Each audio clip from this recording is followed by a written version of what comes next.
What is up, my friends and fellow collectors out there? Today I'm going to be sharing with you how I built my Han Solo DL-44 blaster from Star Wars A New Hope. Honey, you okay? Daddy, it hurts. All right, come on, walk it off. I'll pour some Robitussin on it. Robitussin?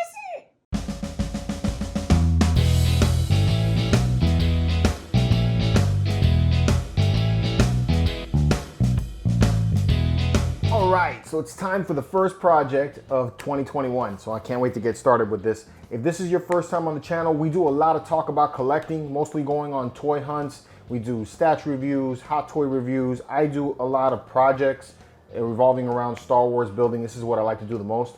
So if you're into that kind of stuff, make sure you like, subscribe, and turn on notifications so you can stay up to date on all of the content. All right. So these are all the parts that we're gonna need. So let's go over the stuff that you're gonna need if you wanna follow along with this build.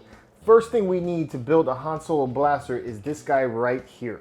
All right, so this is a replica of a World War II pistol, the Mauser C96. Now back when they made Star Wars A New Hope, George Lucas and Roger Christensen, they went to a armorer in the UK that worked on a few movies. One of them called The Naked Runner. The shop was called Bapty, and they used one of these C96 pistols for the gun in that movie, and then that's where they got the gun for the DL-44. This right here is a Denex replica of it because you can no longer find the gun. The one that they used in the movie was actually a real prop, real prop. They used a real metal gun. But by the time that they went into Empire Strikes Back, they started using a model kit from a company called the Model Gun Creators, or Model Gun Company, I think is what they're called, MGC. So that's a gun that you can still find, but it's very, very difficult, and they're very expensive when they come up on eBay, usually running in the range of about $500, maybe more. They go very fast. It's because of people wanting to get a hold of those guns, especially people who like replicas of the real gun. They're mad at us for what we do to these. So I'm not going to go along as to get that one because it's very expensive. This is less expensive. This is the Denex version of the C96 Mauser. Now, back when they started creating these Denex ones, you can identify them by a diamond they used to have on the side of the gun. Since then, they've taken that off, and it's pretty accurate to the version that you would see in the movie. There are some things that you can't do with this gun, like there's no way to disassemble it. Obviously, it's all one solid piece, but you do have a hammer that you can pull back, you know, and the trigger works. So that's something that I like about this one. So let's see what else we need. All right, the next thing we're gonna need is the famous flash hider. Now this actually goes on the front here like that, and this is the look of the distinctive look of the blaster from the Star Wars movie. So this one right here came off of an MG-81 machine gun. This is also something that you're not going to be able to find the actual part for. It's extremely difficult, probably, you know, almost impossible to find. But this right here is a replica of it. These guys did an amazing job with this. They went as far as to even count the lines and the amount of holes that you would need at the front of the flash hider. So got hats off to these guys for the detail that goes into this, just because I mean, I wouldn't be able to tell that kind of stuff, you know, just looking at it. But, you know, these guys really pour over all of the photos and did their best to try to make this look exactly like the part. Everything that I picked up here, I was able to find easily on eBay. So if you're looking to get any of this stuff, I'll make sure to like leave links for you guys to get all to that in the description below if that's what you guys want to do. But yeah, so this is off of an MG-81 machine gun. So that's going to be our flash hider. Next up is the scope. So the scope comes off of a Hensoldt Wetzlar. Now it says that here on the side. That's actually what it comes off of initially, or originally is what they used. This, of course, is another replica. Again, they did a great job with it. All metal. That's something that I really liked about finding these parts, is everything is metal. So, you know, it's going to look good together, I think, once it's all put together. And then the kit comes with the glass. You know, you got some rings here, and even a target that you could put into it and everything, which we're going to do. So this is a pretty nice little kit that you get online, and then it comes with the mounts. And again, the mounts are all cast iron and metal. So everything's gonna feel like the real thing. So can't wait for that. Should have a nice weight once we get it all put together. The last thing we need is these 3 plastic parts right here. So this is your, what would be the heatsink and the and what is the viewfinders, I think is what they use these for. These were glued at the very top, and then this mounts here on the front, something like that. So give it the distinct look of the heatsink. These came off of a model airplane. Now the ones that I got here are 3D printed. The viewfinders came out really nice, but this heatsink looks kind of like, a little bit like garbage. I'm not really feeling the way this came out too well. But so I'm gonna use this as a placeholder for the meantime, so I know that it's there. But I'm gonna try to hunt down a nicer version of this. Maybe even, I heard that the model kits are still, actually you can still find people that recreate the parts for that model kit, and hopefully it would look a lot better than this looks. So that's basically everything we need right here. Let's get to building. All right, so the first thing I did was remove the front sight off of the pistol.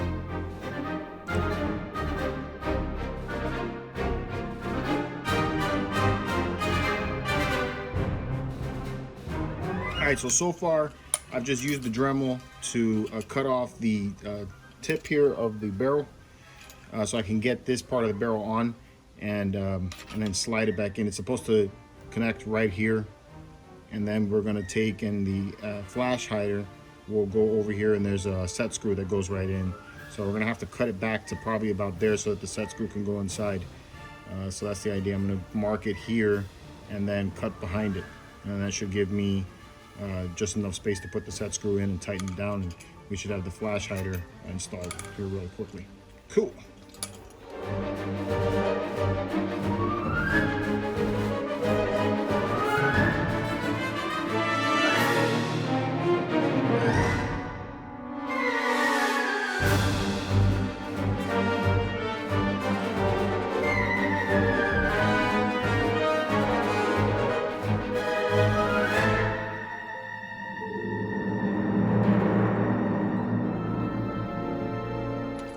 All right, so here's the test fit of how that's gonna go. Now, what I'm gonna do is I'm gonna put, I could have done is I could have left the barrel a little bit longer and then drilled a hole and put the set screw in there, but I wasn't sure if it was hollow to do that. So, live and learn. So what I'm gonna do instead is I'm gonna take and get some 2-part epoxy, put some around here, maybe scuff this up a little bit so that it sticks harder, and then I'm gonna glue it into place like that so that it can hold. But as you can see, the barrel's there. And that's how it would look. All right, so I got the 2-part epoxy, which I'm going to use to attach the flash barrel to this barrel. So that should work. And then you have the scope.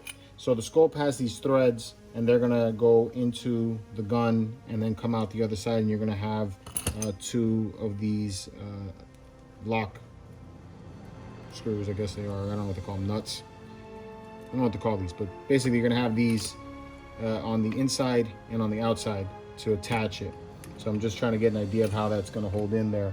And then I think what I'm gonna do is I'm gonna drill the holes and then use the same 2-part epoxy to glue in the thread on the inside of the gun, and I could just tighten it up that way. It should work. All right, so let's see what we can do.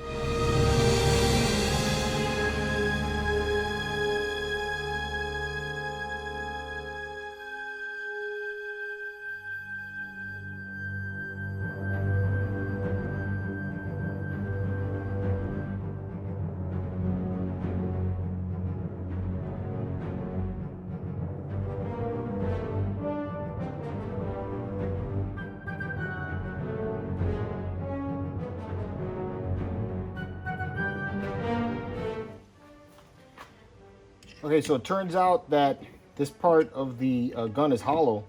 So the idea of using a 2-part epoxy isn't going to work. So what I did was I created a thread for this bolt to hopefully go through, and there it goes. I'm going to screw in like that, and then this part here will screw in this way to keep it from going all the way through, I hope. Probably should put that on first. Let's see. So start the thread here.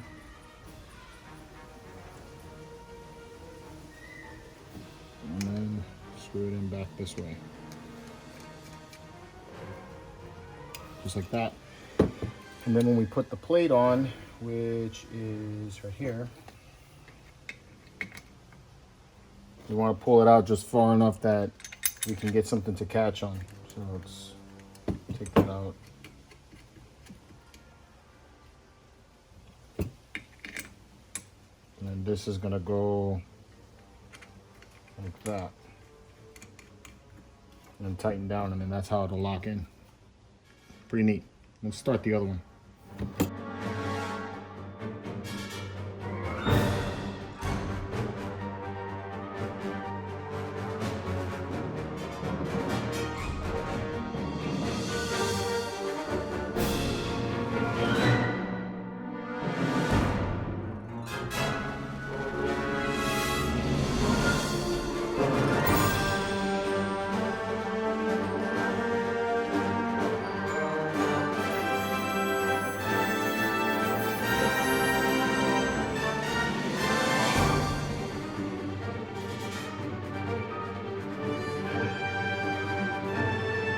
There you go. All right, and then all you gotta do is at that point, you attach this, but you need to come off to do it.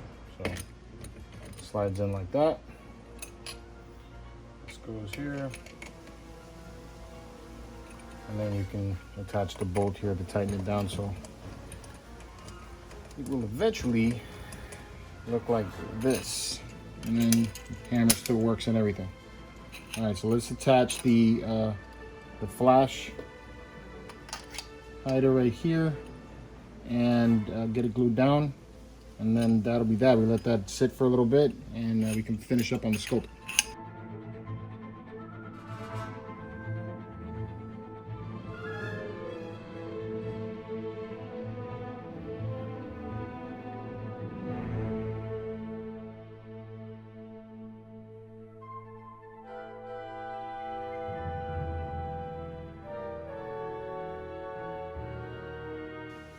All right, so this stuff sets in like 6 minutes, and then it says it has like a 6-hour cure time or something like that. So we'll just leave it here. Got a friend coming over right now, and I'll come back to it in a little bit and see how it's doing. All right, so I gave this the night to dry. It's nice and sturdy on there and everything. It doesn't feel like it's gonna come back off. These are locked in there pretty good. All right. Next thing that we're going to do is we're going to weather out the parts. Because at least on the flash hider, this looks a lot darker in the actual pictures than it does here. This looks very clean. Star Wars always looks like it's weathered and everything, so I want to make sure that it looks like that. So yeah, that's what I'm going to do now. It looks like it's like a dark gray, or it's like a grain type of metal that it looks like at that point. So I'm going to mask off these areas here that I don't want to get overspray, and I'm going to shoot these all with some gray, and I got some rust that I'm going to use to give it a little bit of a weathering like that, and go with that. And we also got to take and weather out this metal here, the clamp that holds the scope. All right, so let's do that. All right, so before I got to the painting, I noticed that on the opposite side of the replica gun used in the movie, there was this circle area where the aluminum had shown through, and looked like it was pretty precise, like it was machined that way. There was this hole cut out in the center. I didn't have the tools to do that, so what I did was I took a quarter, and it looked to be about the right size. I masked around the quarter to create a circle, and then I went back over it with sandpaper and sanded out the paint until the aluminum showed through. And then I just drilled a hole, and then it looks pretty similar to what it looks like on the prop.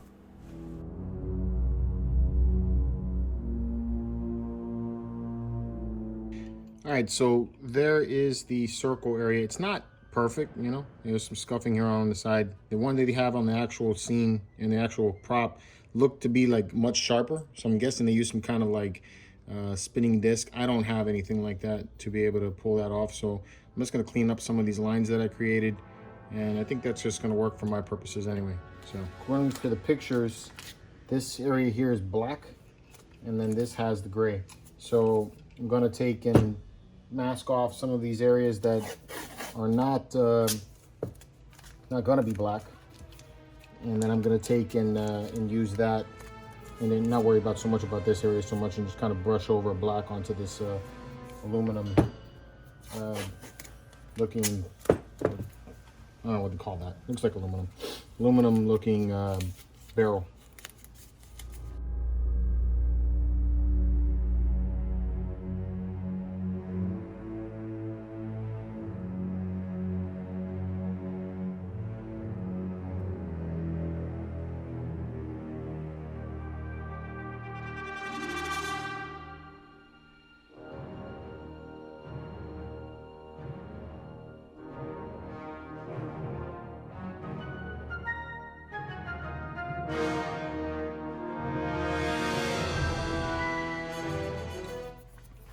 All right, so there is the flash hider over the muzzle. You see, I got it nice and black and everything. I'm not done with it yet.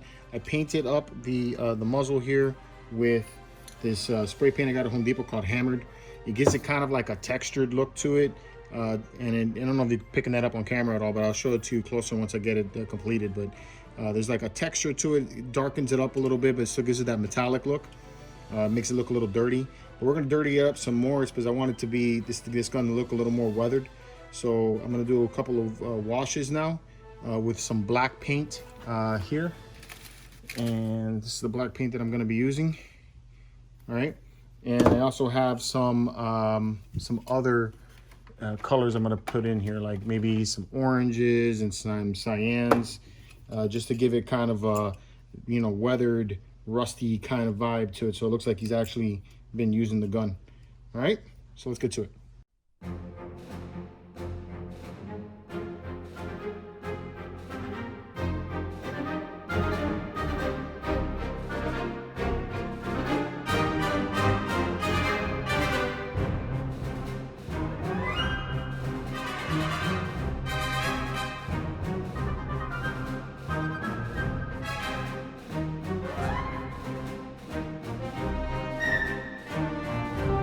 So there's my finished effect to it. You can see it's got kind of like a burnt, rusty type of vibe to the muzzle now, which is what I wanted to get from it. So I think it came out pretty good. And I scratched off some of the black paint to make it look like the metal's kind of rubbing through, so it has a little bit of wear there that I wanted to give it as well. So let's put on the scope area, the clamps and all that, and then we'll start to weather that as well.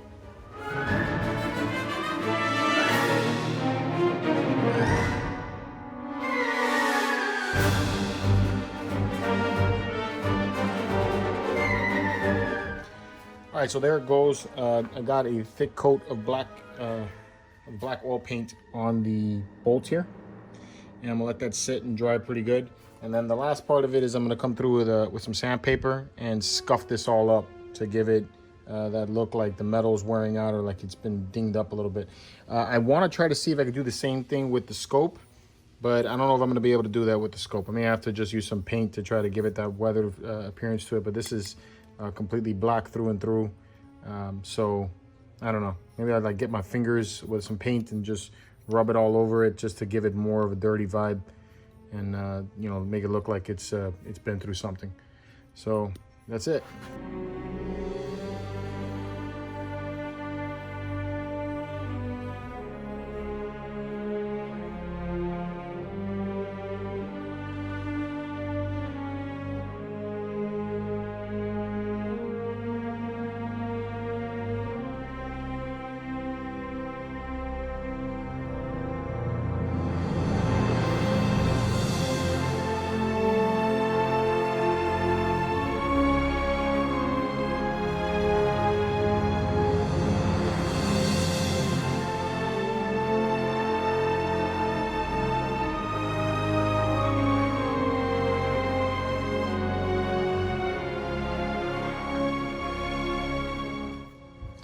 All right, so the paint's all dry.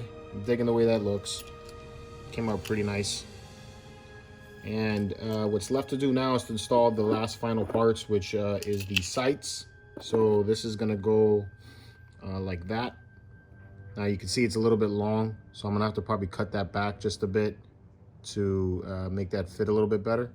And then on top of that goes these sights on either side. of the gun. And then I also need to install the front grill. Now this part here, like I said before, it's kind of, I didn't like the way it was 3D printed. You can see that it looks like crap. So I'm probably just gonna keep it in place for the meantime, or maybe just take and put a little bit of spot glue just to hold it. You know, for the meantime until I find something better to replace that with. So that's all that's left. I also went to Home Depot and I picked up some mounts, these hooks that I'm gonna use as the gun mount when I put it up on the wall. So that's it. Let's get to installing these last parts and finish this up.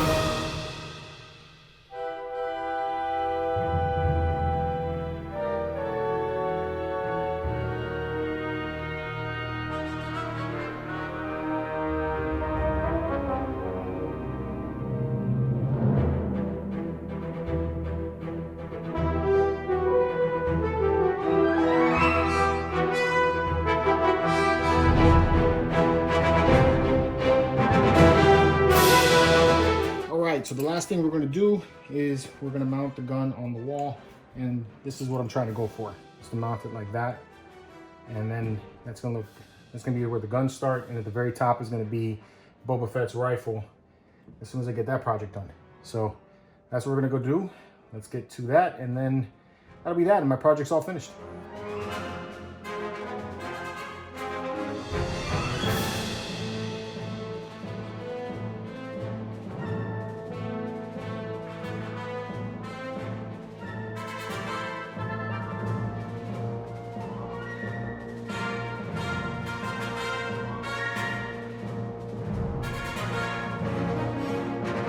I'll put together the DL-44 blaster.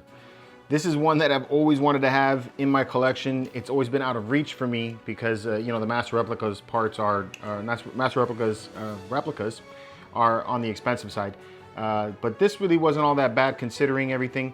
You know, it's not perfect. It's not one-to-one accurate to the movie. Maybe one-to-one in total size, but you know, design aspects are a little bit different. Like the weathering that I did here is a little different than it is on the actual prop. And then also this circle cutout here, I did that a little bit differently than they would have done in the movie. I think theirs is a lot more cleaner, you know. This one here obviously looks a little more worn. But other than that, you know, I think all the weathering and stuff that I put into it and the time, it paid off. This is a really cool prop to have in your collection. And then when you have the gun completely assembled like this, you can really feel the weight of it. It's a heavy gun, you know? So I can't even imagine holding this gun for hours on end to do scenes, because it's got a lot of weight. Or even holstering it at your side, it had to have pulled his pants down a little bit. Or at least weighed him to one side. So otherwise, I mean, it's really dope, and I'm really glad to have this in the collection now. I mean, it's going to be one awesome piece to have on the wall, and definitely something that people are going to stop to look at when they see it. So really cool. I hope this was helpful for you guys who are looking to put this together. I'll leave links in the description below to get to the parts that I picked up. I bought everything on eBay, so you know, the listings change, but at least you'll be able to get there and then, you know, get an idea of what you need to pick up if you want to build the blaster just like I built it here. But that's it. So let me know in the comments below what you think about this. If you want to see more videos like this, make sure you leave a comment and let me know how I'm doing. Otherwise, guys, keep it marvelous, and may the force be with you.